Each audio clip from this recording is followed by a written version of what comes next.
Alright, here's a demonstration of installing a new receptacle, particularly where the wires are short. Instead of using wire nuts, it's a lot easier. And shit, there's our tap cones. See, that's what I do to myself. I gotta go find my Wagos. Oh, here we go. That was lesson number one, is don't put different things in a box that you have sitting on your shelf so you think it's actually what's labeled on the box. So they sell these at Lowe's, Home Depot, probably any hardware store. A lot of people will say that they're not as good as wire nuts, because they don't have as good of a connection as a wire nut does. But we've been using these in commercial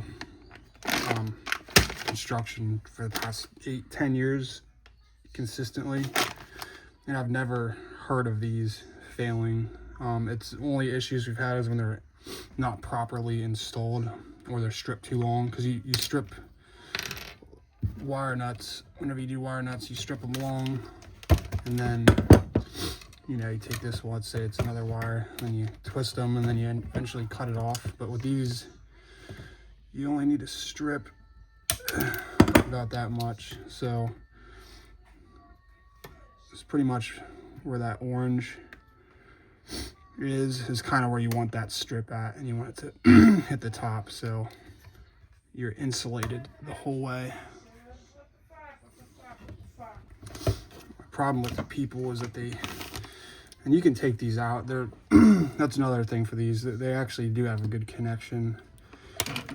You just have to twist them, and it mangles them up, but they are pretty much a one-time use. I only use them for a one-time use.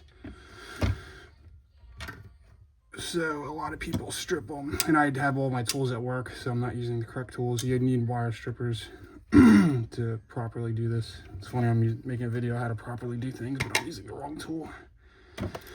But this is just for a demonstration. You want to use wire strippers. So a lot of people strip them like they're doing a wire nut, and they strip them long like this, and that's fine because the insulation is up in this. So a lot of people do that. They put their Wagos on, and then you have all of that exposed copper. And if you push it into a box, and then this ground touches it, the bare ground, especially for hot, it'll blow up and hopefully trip your breaker. If you don't have Federal Pacific or Zinsko breakers. So yeah, that's first thing, is you want to make sure that it's stripped just so it's like right there. You'll eventually just get the hang of how long they get stripped, and you don't have to think about it. So that is the first step to these, and they're really good for short wires in boxes when you're placing outlets in a box that are short. So I'm just gonna cut these so they're short. Can't use. Then it becomes really difficult to use wire nuts. Alright, so with wire nuts, it's hard.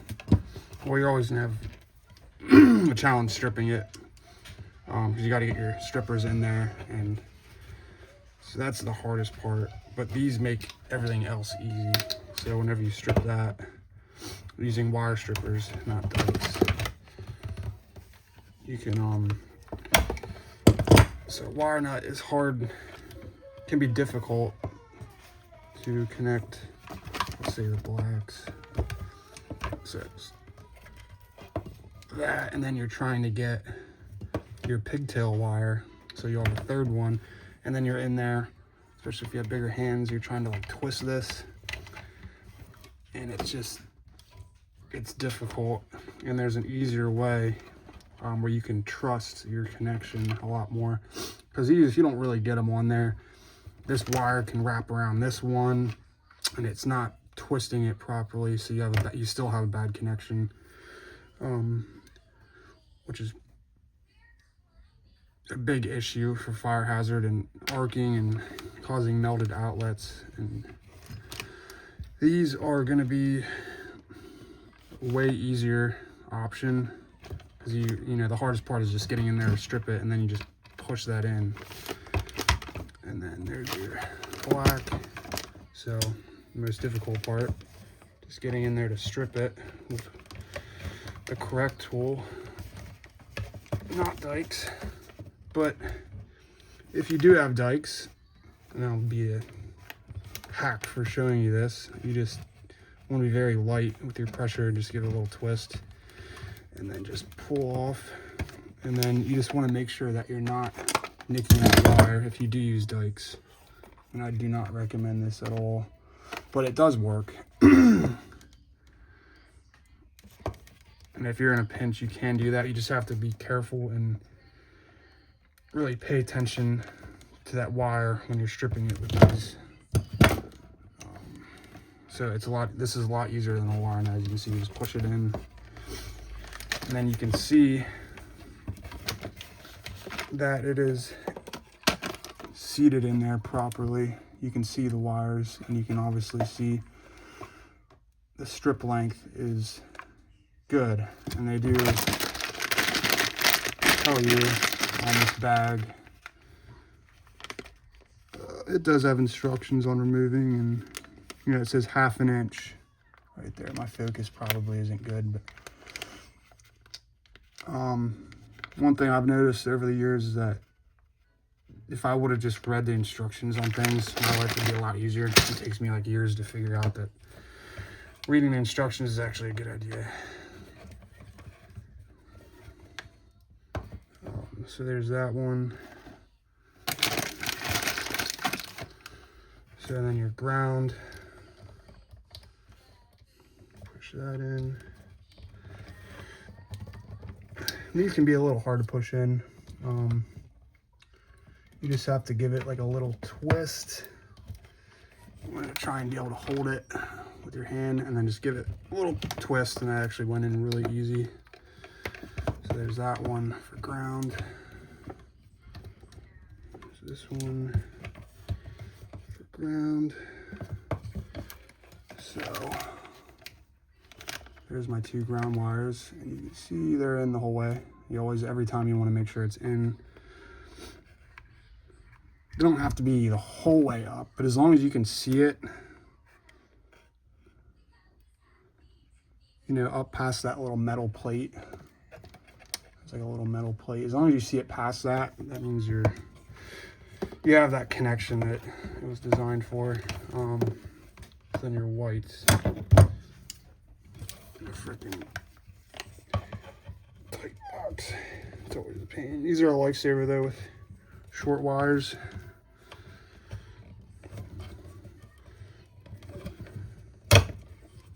Demonstration video. All my tools are at work, so I'll start doing this with dikes. Diagonal cutters. Dikes and strippers.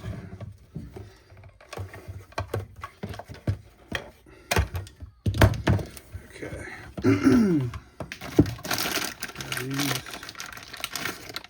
So you always want to grab the wire. You know, you can move that out of the way. Just one at a time.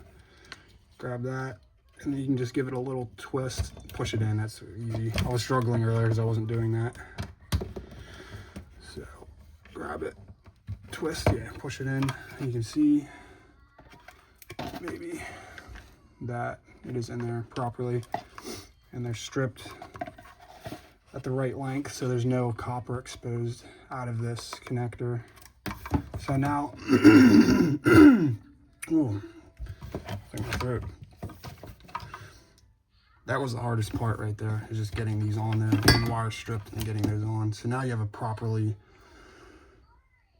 connected circuit. So you have an incoming and then an outgoing. So power is going to flow through these connectors, and then back out to a bedroom or wherever, you know, to the next outlet.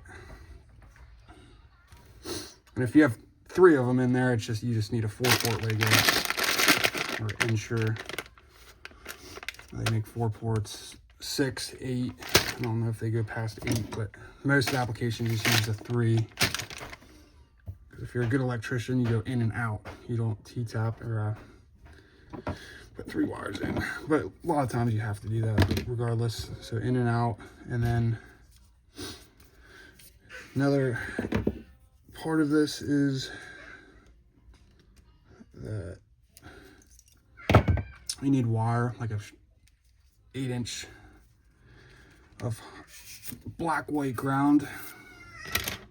If you can find this might be for homeowners. They don't just have wire laying around, so you need to find this. Maybe at work you have a maintenance shop and you just ask a guy, hey, do you have a short piece of Romex 12-2?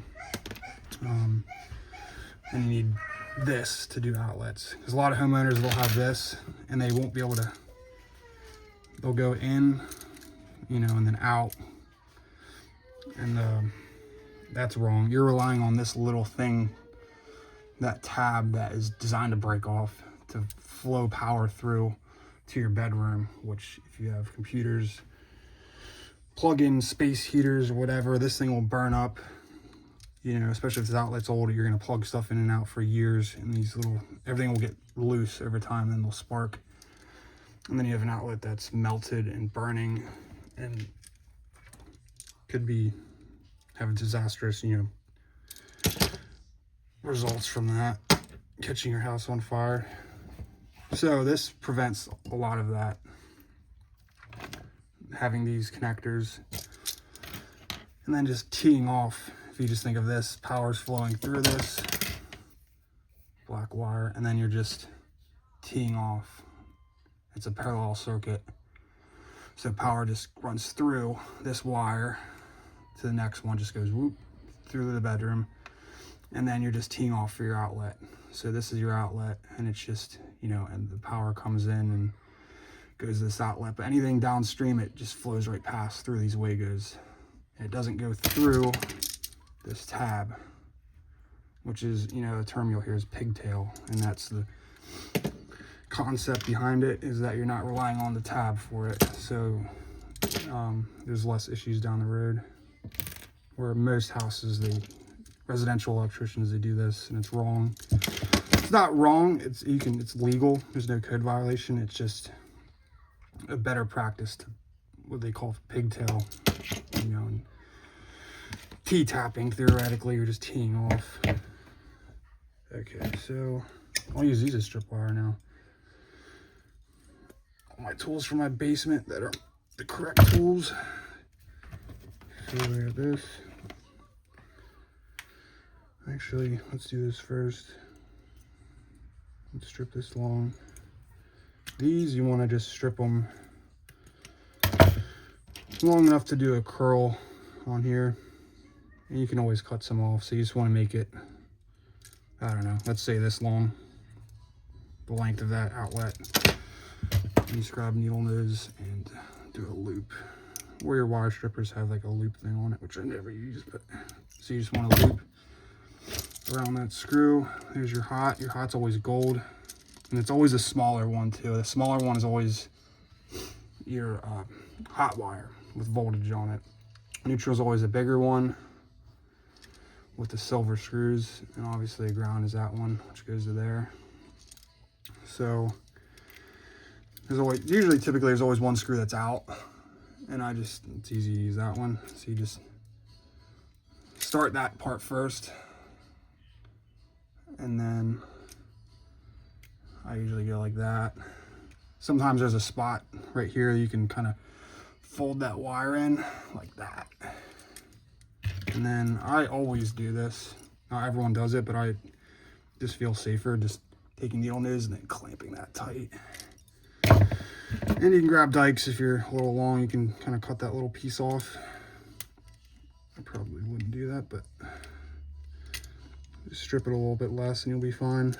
So you can, that little overlap, you can try to cut it off. Okay, so now it's not overlapped like that. And you always want to go clockwise with the screw. Righty tighty, lefty loosey. So you always want that wrap to be like this. So if you flip it the other way, you're gonna unravel this wrap that you just tightened up with your, you're gonna unravel it. You can use Phillips head, flathead, or #1 square. Doesn't matter. So you want to make sure that's tight. And if you're probably don't have one of these, it's a #1 square. Flathead's your best way to torque this on there. You don't want to go crazy tight, but you want to go, I always go pretty tight, or it's like becomes difficult to turn it. So that, you always want to build this first too. You want to build your pigtailed outlet. I'm trying to be close here. So we got this. Strip it out. Bend your hook. You always want to go clockwise, so as you're turning it. And you always want to go put this hook in first, and then you kind of finagle it on there. Then you grab your needle nose pliers. And then I'm stripping these a little bit long so you have this overlap right there. But as long as it's not overlap long, like that's the longest you really want it. So whenever you tighten this down, it's a non-issue. And you always want it to face this way, not towards the outlet. So you can see it's facing towards the box. Don't be like me and do it the other way. So we're going to torque that down. Use your flathead to finish torquing it if you're a homeowner, so you don't have one of these. So there's that. And this is that exposed copper. You don't want to really be, you can push this insulation in a little bit. There's a little bit of play on this insulation. You can kind of push it in if you can. But we're going to tape it just so it's not exposed in the box. So this freaking ground is tight on here.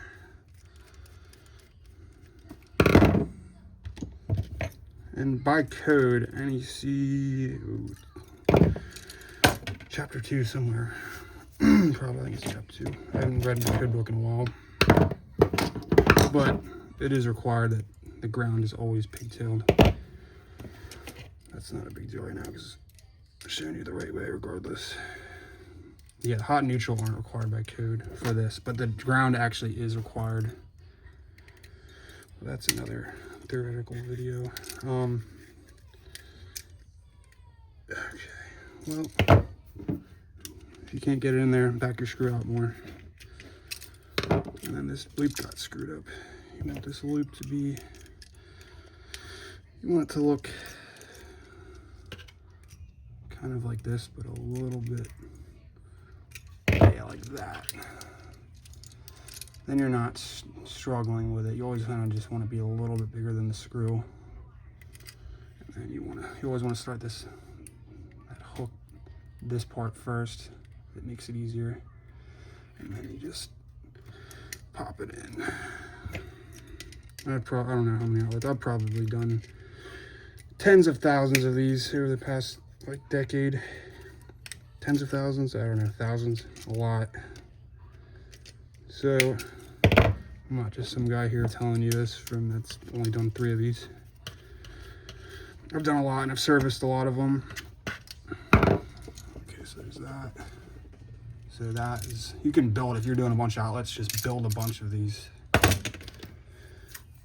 And then a part that I always do, it's not a code requirement, so you don't have to, but residential, it's always a good idea because you have a bare ground, so that breaker will short if this hits. You trip your breaker and then you're calling an electrician to troubleshoot your house. So it's always a good idea to tape it. Just get electrical, just cheap electrical tape. And then tape that, like I mentioned earlier about that copper exposed right here. This tape will cover it up. So I always kind of go that ear thing, and they're meant to split, so you can put 2 circuits or use the switch receptacle. You can make this 1 circuit, this another circuit, or you know, break it, you make this one on a switch, and this one's always hot, so your light lamp in your house, in your bedroom, is switched. So you see that a lot in older houses. But regardless, yeah, I always tape over that split thing, the one that you don't want to rely on to carry power to your other room or outlet. Okay, so I always kind of wrap it like that. Get that little inexposed metal. I always wrap it like 2 times, but you can just go 3, 4, whatever. It does not matter, as long as you wrap it like at least twice. And then just really get that exposed copper. And then, so you can kind of fold that in like that, and then you don't have any exposed metal. And for whatever reason, if you're doing this hot, when you're touching this, and you go to plug these in, you're not going to short yourself out or shock yourself. So I always, let's say these are all facing up. I always, you know, ground down. Well, at school, we did build a lot of schools. They do ground up, or hospitals, ground up, commercial, and a lot of, but I always like it ground down in a house. That's what most people are used to. So I always kind of just grab these and then just fold them down like this. I just imagine, just visualize it in the box. So just grab it like that and then fold it up like this, and then you can cut them. Kind of imagine where this is at. So you're like, this is the outlet in the box, so there's your connectors. So you just cut it, that ground's perfect size there. Then you're not struggling pushing wires in a box. A lot of people will have all these wires sticking out, or these are really long, and then they're like struggling to twist it and put it in. Just preform it, just visualize how it looks. These will hook up in. You just have to think.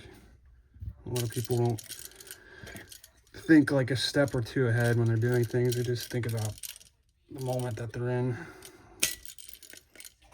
I do that as well, but I try not to. Same thing, strip it, you know, like this thing says, 1/2 inch. With your wire strippers, not this. This is wrong. This is just a demonstration because all my tools are at work, my gang box. Okay, so there's that. And it just goes, hooks up in there. Now this is another difficult part. So, here's your hot.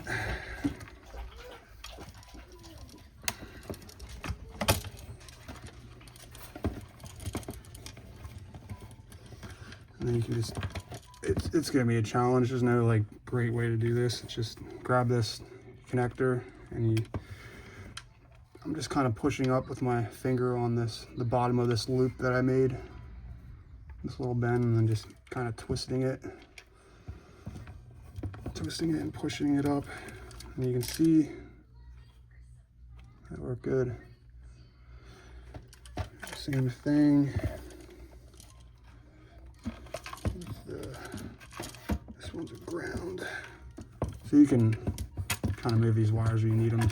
But yeah, if you put your finger like at the bottom of this little bend part that I made, that I pre-bent, you can use this to push up on the wire. Let's see, you can just use your finger to push up into the connector. So you can, this wire will do whatever you want it to do. You can bend it, shape it, whatever. Don't let it beat you. You have to beat it. So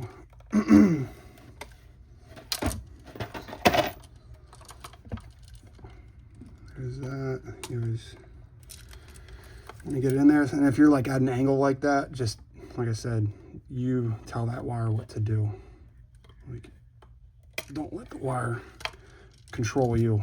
Control the wire. So you just bend it in, and and then give it a little twist, and it popped right in. You can see it. So there's that. And last but not least, our neutral. It doesn't matter what sequence you do this in, especially if the power's off.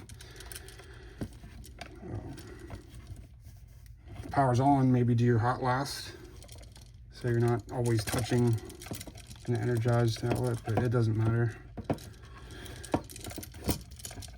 You can get into theory with that, you know how to connect live circuits, but that's not the point of this. So yeah, same thing. You see, it's kind of, you just push it, you know, if it's like at an angle like that, because it's so short. You're in an old house with short wires, so you just, you know, you manipulate this wire until it does what you need it to do. So just a little twist on it, and then push. Use that bottom of that loop to push up in. You can see how bad my hands are because I work out in the freezing cold doing electrical work all day. Okay, so you twist it, push it in. Okay, and then there's that. You can see it, and just double check. Make sure all your copper is exposed. And there's no copper exposed on the bottom. So yeah, looks good. And then push it in. You're not struggling. If you've done outlet before, you probably had a that comes with experience, is just how to properly form wires. Grab your screw gun or your Phillips head, which I don't have here. And then you just, yeah, so that when I preform those wires, it makes me not struggle right now. You just screw it in, you're good to go. And that is showing you how to, you know, add an outlet or fix an existing outlet in your house with short wires using these, which you should be able to pick up really anywhere. I would get the Ideal brand or Wago brand. Wago makes the same, it's actually skinnier. Any of the details are left out? I don't think so. You just screw it in and put your cover plate on and you're good to go. You can test it, you know, turn the breaker on and test it, but as long as everything is done like this, you know, it's very simple. It's just, you know, over years doing it, you just learn little things that make life easier. But that is a properly installed outlet receptacle using these push-ins.